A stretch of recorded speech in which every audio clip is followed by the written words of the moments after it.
Cassie ducked under the low wooden beam of the doorway and into the warmth of the pub, her hands full, clutching a tray of mince pies.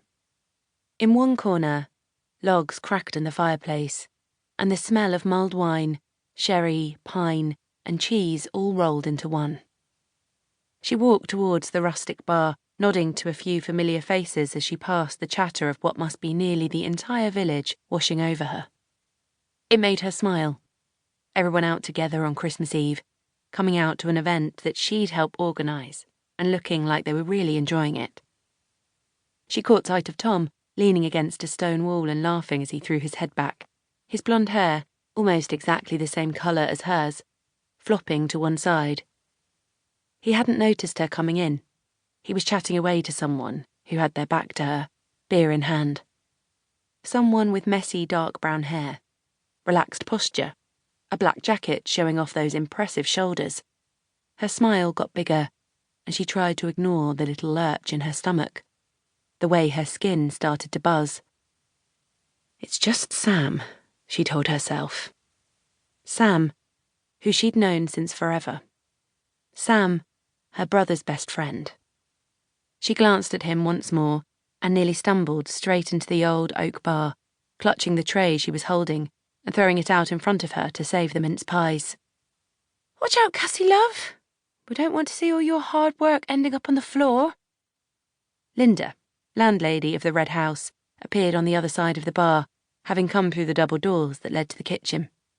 She tucked a red and white tea towel through her belt on her jeans and crossed to Cassie, reached out to take the mince pies, then set them down by the coffee machine. Sorry, Linda, Cassie said quickly, slipping out of her coat. I know I'm a bit late, and I... Linda waved her apology away, her many rings glinting in the candlelight from the candles Cassie had helped set up earlier. Don't be silly. You're a doll for making them, and they look so good I might have to sneak one away before the rabble get their hands on them. She did just that, grabbing one and taking a bite, and groaned in what Cassie thought was slightly overdone pleasure. A crumb of the pastry stuck to Linda's red lip gloss, and Cassie wondered if she should tell her. Can't believe you whipped these up overnight. You're a girl of many hidden talents, I tell you. Cassie shrugged modestly and decided not to tell Linda about the 3 batches of pastry that had ended up in the bin, the state of the kitchen earning many a tight-lipped look from her Aunt Claire. But really, what was the alternative? Linda had suggested store-bought mince pies from Sainsbury's for the pub's annual Christmas Eve event, but Cassie had known that homemade would be better. The door to the pub opened again, letting in a blast of cool air that managed to reach even the bar.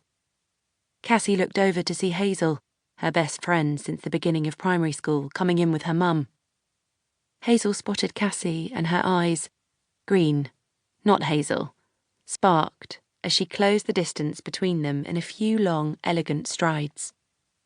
Cassie clocked the heels that Hazel was wearing and tried not to wrinkle her nose. They always looked ridiculous together when she did that, because of the difference in their heights. Hazel, tall enough to be a professional model, and Cassie, barely making 5 foot, still short enough to occasionally fit into child's clothing. Honestly, Cassie had told Hazel that they looked like some kind of double act and that they should be trying to reduce the difference in their heights rather than accentuate it. But Hazel didn't care. She was confident in her height and was sure it was going to come in useful one day, if only so that she didn't have to get married just to have someone around to reach the top shelf. Happy Christmas Eve. Hazel gave Cassie a hug, bending down to do so, then stepped back and pursed her lips as she studied Cassie, who twirled a strand of her hair back into place behind her ear. Hazel nodded approvingly. The dress works, she said decisively, and Cassie felt relief wash over her as she tried very hard not to glance at the head of messy brown hair behind her. Despite repeatedly telling herself that he was just Sam, she knew she'd bought the dress, black, tight-fitting, with silver snowflakes on it, especially for tonight. Because, fine, yes, even if he was just her brother's best friend, something had changed since he'd gone away for university this year. She'd missed him, more than she'd thought she would. She'd missed Tom too, obviously, even though she still spoke to him all the time on the phone. But she hadn't expected to miss Sam, his teasing, his easy company, quite so easily. Hadn't expected her heart to jump at the sight of him when he came back for the Christmas holidays. Hazel grinned down at Cassie, shaking her dead straight black hair. Hair that she dyed to make more black, even though Cassie honestly couldn't tell the difference. Come on then, let's go see the boys. Linda winked at Cassie, who felt herself flush a little. It was like she knew exactly who Cassie had worn the dress for, and the heels, and the brown eyeliner to frame her brown eyes and make them seem warm rather than murky and boring. Not that Cassie had said anything, but Linda had a habit of guessing these things. She might be her boss, but she was more than that too. She was the person Cassie knew she could rely on, no matter what. She'd spent many days growing up hanging out in the pub and sneaking packets of salt and vinegar crisps after school with Tom. When Cassie had hit 16, Linda had created a job for her, even though Cassie knew she didn't really need the help. And before that, Linda had done the same for Tom. Hazel marched over to Tom and Sam, leaving Cassie scurrying behind, trying both to look graceful on her heels and to keep up with Hazel's long stride. Tom pulled Cassie to him and gave her a one-armed hug, leaving his arm around her shoulders. Here's my girl and her sidekick. Cassie smiled, while Hazel waved a hand in the air. I'm no one's sidekick, Rivers.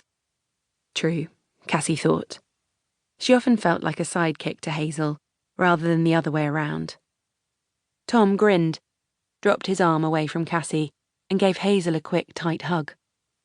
Cassie, meanwhile, tried hard not to look at Sam directly for too long, even though she could feel his gorgeous blue eyes on her, assessing as he stood there with his thumbs hooked through the belt loop of his jeans, casual as you like. God, since when did she feel so awkward around him?